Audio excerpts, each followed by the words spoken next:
What makes Turkey interesting? Obviously, many things make Turkey interesting for an economist. Well, and not only now, also during most of the last 20 years, Turkey has been very interesting. First, it was very interesting with this high inflation.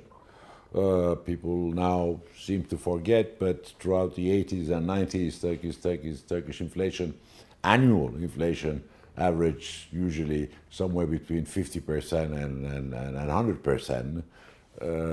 We got even in 1994, we went up to 150% per annum.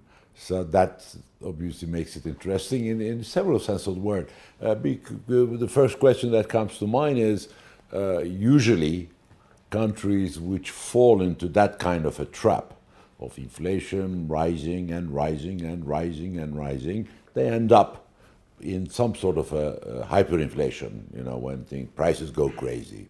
Okay, well, didn't happen in Turkey. So that made Turkey an interesting case for the economists. Why? Why such high inflation? Why it never goes to hyperinflation? Why it cannot reduce inflation to reasonable levels? Why Turkey is such an exception in that sense?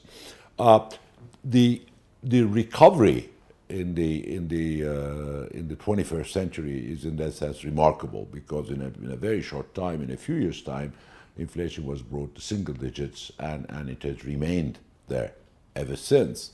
And I think recently that's what made Turkey interesting, because a country with such high levels of inflation, people by definition think of it as a very unstable economy. Inflation is one of the best signals for instability in an economy. Okay, so people neglected Turkey.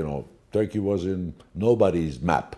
It was not in the map of the multinationals. It was not in the map of the international institutional finance, institutional investors. Turkey was in nobody's map. By the way, the Turkish lira was not in the map of Turks either, in the sense that even Turks preferred foreign exchange, foreign currencies to their own money. The average Turk kept his wealth in dollars or in Deutschmarks, in euros.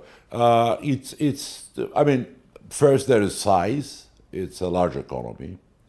It's the largest economy in the region. And in terms of population, it's sort of below Germany, but and Russia, but otherwise it's the third biggest if you include Russia, population in Europe. It has a relatively well-developed institutions pertaining to the economy. There's a land registry which goes back to a few centuries. There's some sort of a working democracy. The courts work somewhat. If you use these institutional framework as fundamentals of an economy, Turkey will certainly fare much better than India or China. It has the role of state has been state economic enterprises has been almost reduced, almost below Euro region levels. There's this. The population is young. If you look at the stock of the labor force, you see that the older generation lack the skills of the modern economy, but there's also a flow aspect of every population, and the new generation is coming to the labor market with on the average 13 years of schooling, even maybe more, which is not that far away from European Union averages. So there are lots of skills, young and relatively well-educated labor force. So that's an advantage. For several reasons, Turkey has had a well-diversified economy, diversified both in the sense of its productive production diversification and also market diversification. It's not dependent on a small number of products goods or services wise. The largest category in our export earnings will probably be tourism, which makes about 15% of foreign exchange revenues. When you look at its exports, you see that Turkey is exporting usually all types of old economy products, shirts, shoes, cars, machinery, equipment, and it's also exporting them to a wide range of countries. Europe takes about half; the other half goes to many countries, Africa, the region, obviously, so including Soviet Union. Although the share of the U.S. market in Turkish export is small, but nevertheless, it's a diversified. I think that's important. It's a diversified economy. It's the Turkish entrepreneurship, the sort of risk, the tendency to take risk of the Turkish entrepreneurs is quite impressive. There is no tradition of a bureaucratic career for the young and whether educated or not, Turks are entrepreneurs, and there's this dynamic entrepreneurial tradition. So these are up to the interest in the world now that we have stability, price stability, political stability, and also financial stability as it became clear during the global crisis. I mean, it has the public sector, the public finances are excellent. Net debt to GDP is somewhere around 25%, which is much lower than even the best performers in the Eurozone or in Europe. There's stability everywhere, and the interest on the economist by the Turkish population at large is diminishing at an accelerating pace, which is bad for the profession but good for the country. So we'll have to accept that.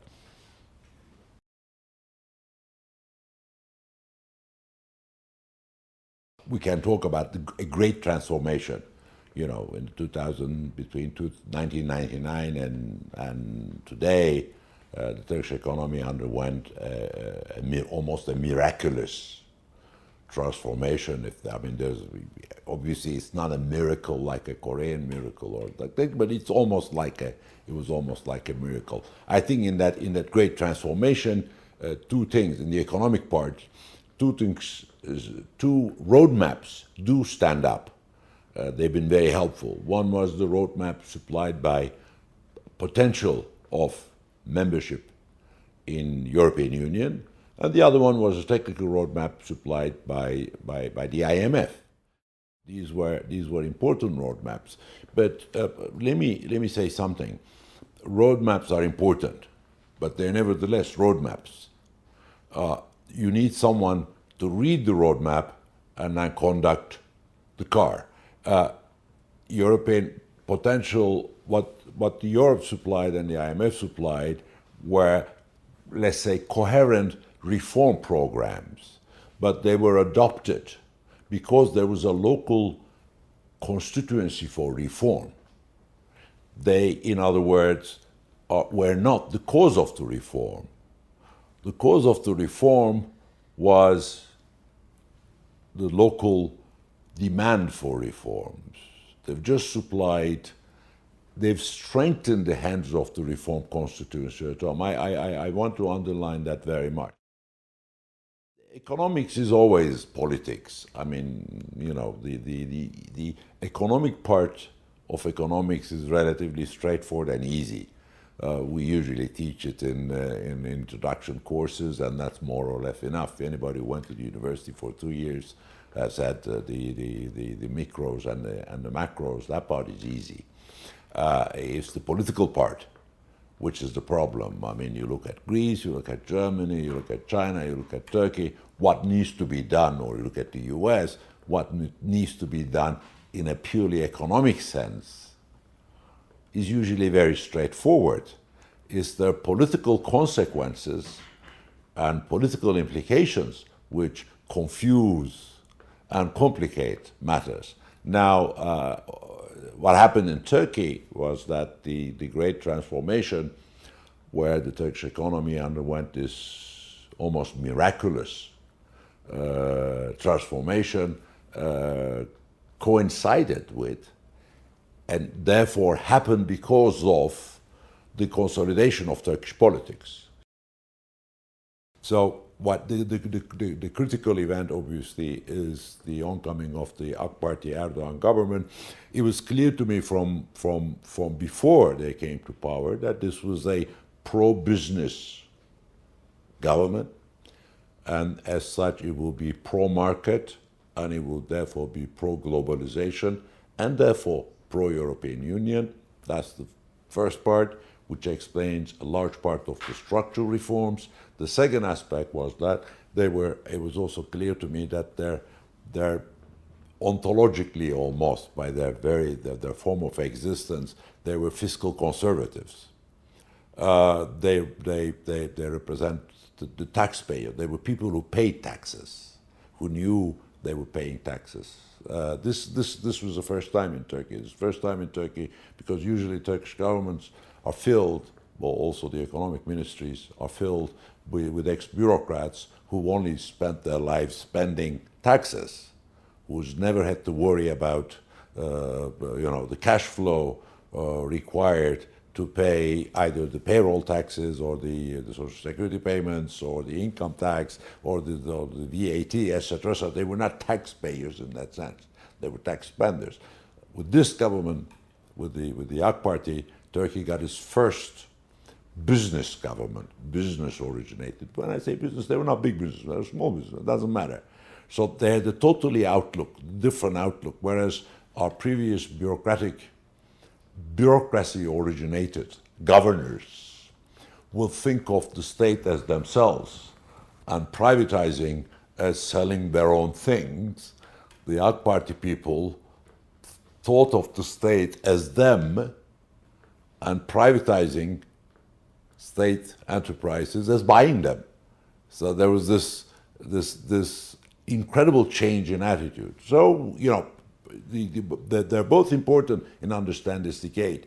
The fact that AK Party is pro-business, Islam itself is very pro-business, by the way, and AK Party is certainly pro-business because its backbone is made of small business, Anatolian, not only Anatolian, but everywhere by small businessmen. That's the backbone of AK Party. And two, they're fiscal conservatives. On that miracle side, obviously, you must also look at not just to those who govern, but to those who are governed. It's also important to understand this. The Turkish people accepted the fiscal discipline. They didn't take to the streets. There were no clashes. There were no street wars. The Turkish people quietly accepted the fact that after their government overspent for 2 decades, the day of reckoning had come. The price of oil had to go up because of taxes. The price of telephones would go up because of taxes. The price, there was going to be this. The government was going to take in much more than before, which was reflected in higher, in the Turkish case, non-income tax, but higher VAT and everything. And the Turkish people accepted that.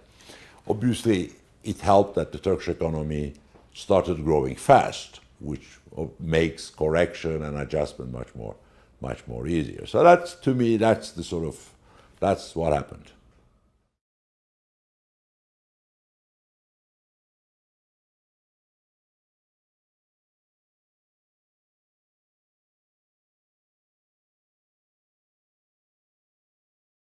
What makes Turkey interesting? Obviously, many things make Turkey interesting for an economist. Well, and not only now, also during most of it didn't happen in Turkey. So that made Turkey an interesting case for the economist. Why? Why such high inflation? Why it never goes to hyperinflation? Why it cannot reduce inflation to reasonable levels? While Turkey is such an exception in usually countries which fall into that kind of a trap of inflation rising and rising and rising and rising, they end up in some sort of a hyperinflation, when prices go crazy. Okay, well, the last 20 years, Turkey has been very interesting. First, it was very interesting with this high inflation. People now seem to forget, but throughout the 80s and 90s, Turkish inflation, annual inflation, average usually somewhere between 50% and 100%. We got even in 1994, we went up to 150% per annum. So that obviously makes it interesting in several senses of the word. The first question that comes to mind is,